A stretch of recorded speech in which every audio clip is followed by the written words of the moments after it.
Bismillahirrahmanirrahim. Assalamualaikum warahmatullahi wabarakatuh. Sebelumnya perkenalkan, nama saya Tarsita. Saya sendiri dari Prodi PBSI 4C.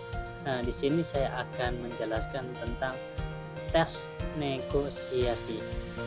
Uh, Pengertian teks negosiasi sendiri menurut Kamus Besar Bahasa Indonesia terdapat dua pengertian.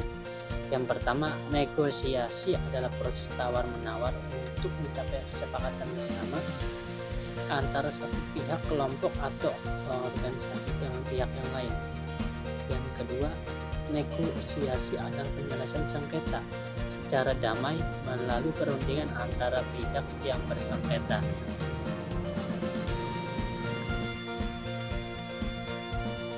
Selanjutnya itu ada ciri-ciri teks negosiasi. Yang pertama, kesediaan semua pihak untuk berkompromi dengan pihak yang lain. Yang kedua, tidak ada pihak yang dirugikan.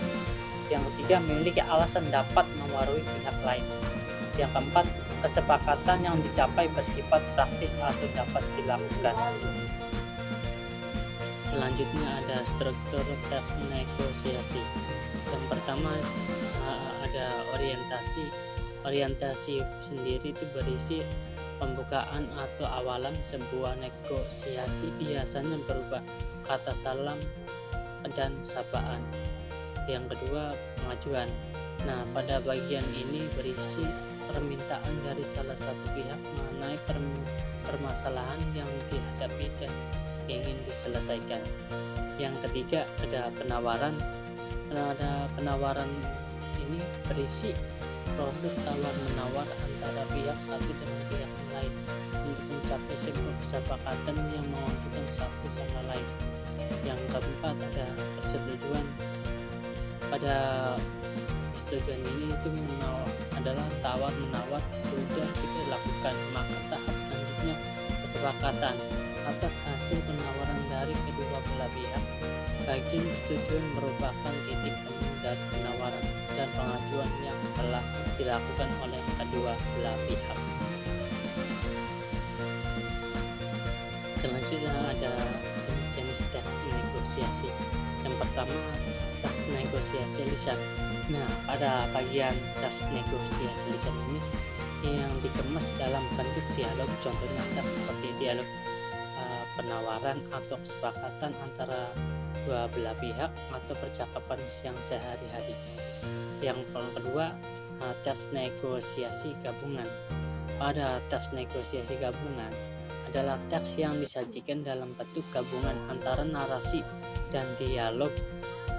Contohnya cerpen atau cerita pendek yang di dalamnya terdapat negosiasi antar tokoh. Yang ketiga, teks negosiasi tulisan.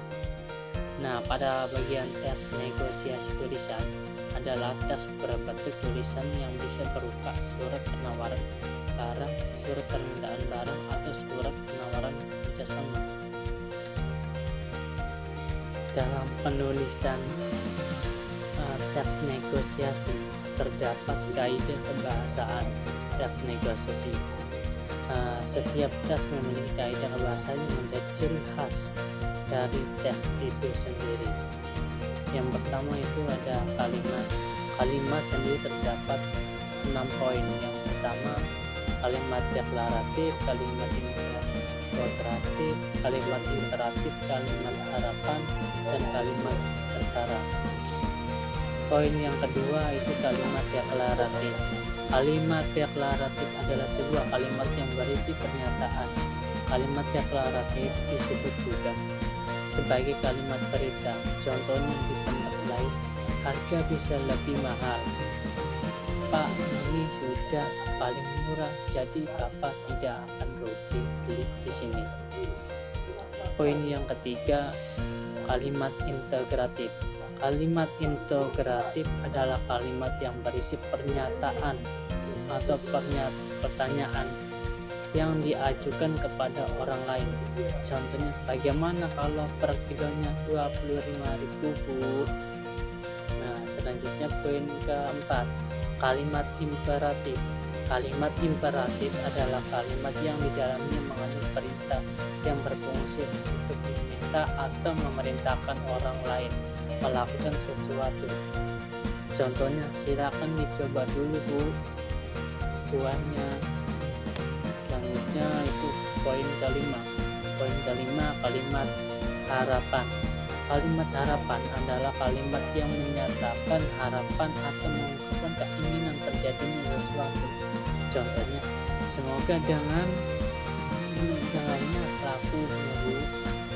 Semoga dagangnya laku ya Bu. Poin ke-6, kalimat bersyarat. Kalimat bersyarat adalah kalimat yang menandakan keberadaan sebuah kondisi atau peristiwa sebagai syarat untuk mencapai tujuan. Contohnya, ya sudah, saya ambil 3 bungkus asalkan diberi diskon ya. Kalimat persuasi. Kalimat persuasi adalah kalimat yang bertujuan untuk mengajak atau meyakinkan orang lain agar bersedia mengikuti apa yang dikatakan padanya.